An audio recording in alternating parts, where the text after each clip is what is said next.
আসসালামু আলাইকুম রহমতুল্লাহি বারাকাতু। প্রিয় ভাতৃবৃন্দ, রমজান মাস শুরু হয়ে গিয়েছে।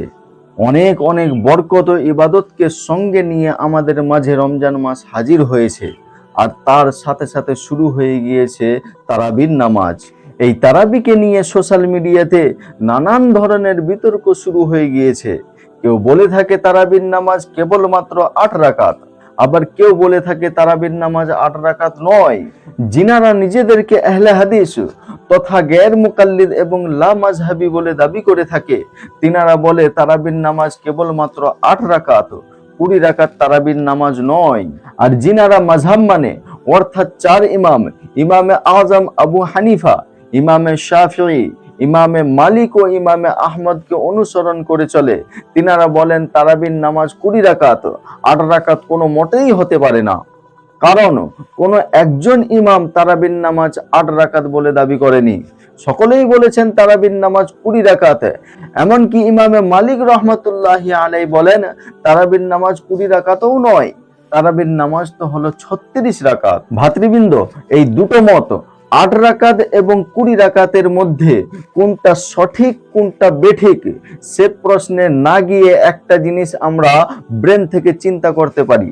আল্লাহ তাআলার কাছে যদি তারাবির নামাজ ২০ রাকাত হয়ে থাকে, তাহলে যিনারা তারাবির নামাজ ২০ রাকাত পড়ছেন তিনারা তো আল্লাহ তাআলার কাছে সফল হয়ে যাবেন। আর যিনারা ৮ রাকাত পড়ছেন তিনারা কিন্তু আল্লাহ তাআলার কাছে চরমভাবে ফেঁসে যাবেন, বাঁচার কোনো রাস্তা খুঁজে পাবে না। আর যদি আল্লাহ তাআলার কাছে ৮ রাকাত তারাবির নামাজই হয়, যিনারা ২০ রাকাত পড়ছেন ৮ রাকাত তারাবির নামাজের মধ্যে গণ্য হবে, আর ১২ রাকাত তাহাজ্জুদের মধ্যে গণ্য হয়ে যাবে। এর থেকে বোঝা গেল যিনারা ২০ রাকাত তারাবির নামাজ পড়ে তিনাদের দুই হাতেই লাড্ডু আছে, তারা কোনো মতেই আল্লাহ তাআলার কাছে ফাঁসবে না।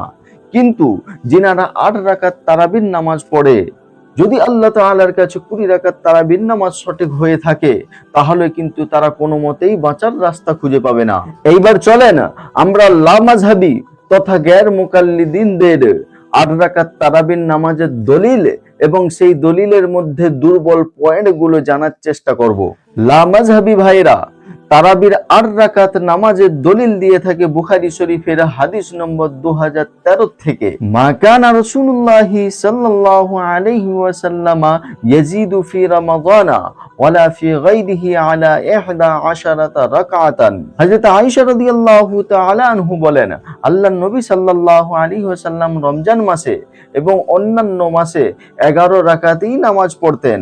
11 রাকাত থেকে 12 রাকাত কোনো দিনের জন্য করতেন না। এই হাদিসের বিনিময়ে লা মাযহাবী তথা গ্যার মুকাল্লিদিন ভাইরা বলে থাকে আল্লাহর নবী সাল্লাল্লাহু আলাইহি ওয়াসাল্লাম রমজান মাসে ৮ রাকাত তারাবির নামাজ পড়েছেন আর ৩ রাকাত বেতের নামাজ পড়েছেন, তাই টোটাল 11 রাকাত আল্লাহর নবী সাল্লাল্লাহু আলাইহি ওয়াসাল্লাম রমজান মাসে নামাজ পড়তেন।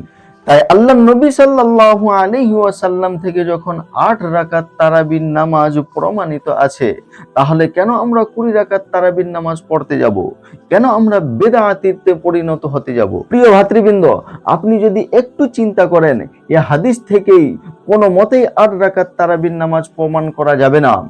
এমনকি এর থেকে যদি তারাবির নামাজ প্রমাণ করা যায়, তাহলে নানান ধরনের প্রশ্নের সম্মুখীন হতে হবে।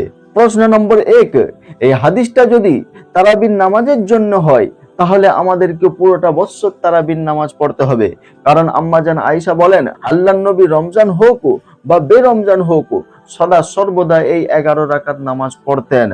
তাই এটা যদি তারাবির নামাজের জন্য হয়, তাহলে আল্লাহর নবী সাল্লাল্লাহু আলাইহি ওয়াসাল্লামের মতো আমাদেরকেও সদা সর্বদা এই 11 রাকাত নামাজ পড়তে হবে। কিন্তু লা মাযহাবী ভাইরা এই নামাজটাকে কেবলমাত্র রমজান মাসে আদায় করে থাকে, বেরমজানে তো এই নামাজটা কোনো দিনের জন্য পড়ে না। প্রশ্ন নম্বর ২, এই হাদিসের মধ্যে পাওয়া যায় আল্লাহর নবী সাল্লাল্লাহু আলাইহি ওয়াসাল্লাম এই নামাজটাকে ৪ রাকাত করে আদায় করেছেন। হাদিসের শব্দ হলো ইউসাল্লি আরবান সুম্মা ইউসাল্লি আরবান, অর্থাৎ আল্লাহর নবী সাল্লাল্লাহু আলাইহি ওয়াসাল্লাম এই নামাজটাকে ৪ রাকাত করে আদায় করেছেন। কিন্তু আমরা তারাবির নামাজ আদায় করে থাকি 2 রাকাত করে। এমনকি লা মাযহাবি ভাইরা, গ্যার মুকাল্লিদিন ভাইরা, তিনারাও এই নামাজটাকে 2 রাকাত করে আদায় করে থাকে।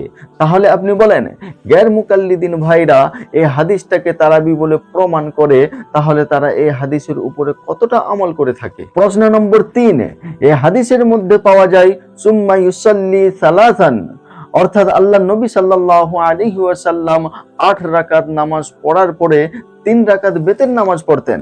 কিন্তু লা মাযহাবি গায়র মুকাল্লিদিন ভাইরা বেতের নামাজ কেবলমাত্র 1 রাকাত পড়ে থাকে। তারা তো 3 রাকাত বেতের নামাজের কাইলই নয়। তাহলে আপনি বলেন, তারা এই হাদিসের উপরে কতটা আমল করছে? নম্বর 4, আল্লাহ নবী সাল্লাল্লাহু আলাইহি ওয়াসাল্লাম এই 11 রাকাত নামাজটাকে সদা সর্বদা বাড়িতে একাকিত্বভাবে আদায় করেছেন। কোনো দিনের জন্য মসজিদে জামাতের সাথে আল্লাহ নবী সাল্লাল্লাহু আলাইহি ওয়াসাল্লাম এই নামাজটি আদায় করেননি। কিন্তু আমরা তারাবির নামাজ আদায় করে থাকি মসজিদে এবং জামাতের সাথে, আর এটা লা মাযহাবি গায়র মুকাল্লিদিন ভাইরাও এটাই করে থাকে। প্রশ্ন নম্বর 5, এই হাদিসের মধ্যে পাওয়া যায় আল্লাহ নবী সাল্লাল্লাহু আলাইহি ওয়াসাল্লাম শেষে 3 রাকাত নামাজ আদায় করার পূর্বে কিছুক্ষণ ঘুমিয়ে যেতেন।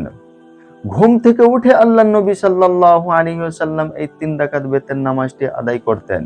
কিন্তু আমরা যখন তারাবির নামাজ পড়ে বেতের নামাজ আদায় করি, আমরা কিন্তু মাঝখানে ঘুমাই না, নিদ্রা না নিয়ে আমরা বেতের নামাজ আদায় করে থাকি। এইরূপ নানান ধরনের প্রশ্ন উত্তর জন্ম নেয় এই হাদিস থেকে তারাবির নামাজ প্রমাণ করতে গেলে। তাই আমরা বলে থাকি, এই হাদিসটা তারাবির নামাজের জন্য নয়, বরং এই হাদিসের মধ্যে আল্লাহ নবী সাল্লাল্লাহু আলাইহি ওয়াসাল্লামের তাহাজ্জুদের নামাজের বর্ণনা করা হয়েছে। অর্থাৎ হযরত আয়েশা রাদিয়াল্লাহু তাআলা আনহা বলছেন যে আল্লাহ নবী সাল্লাল্লাহু আলাইহি ওয়াসাল্লাম সদা সর্বদা, রমজান মাস হোক বা বেরমজান হোক, বেতেরের নামাজ সহ আল্লাহ নবী তাহাজ্জুদের নামাজ 11 রাকাতই পড়তেন। এর থেকে বেশি আল্লাহ নবী সাল্লাল্লাহু আলাইহি ওয়াসাল্লাম তাহাজ্জুদের নামাজ পড়তেন না। তাই এই হাদিস থেকে 8 রাকাত তারাবির নামাজ প্রমাণ করা মোটেও ঠিক নয়। আর তারাবির নামাজ যে 20 রাকাত, আর এটাই সঠিক, এই বিষয়ে একটা ভিডিও নিয়ে আপনাদের সামনে হাজির হব ইনশাআল্লাহ।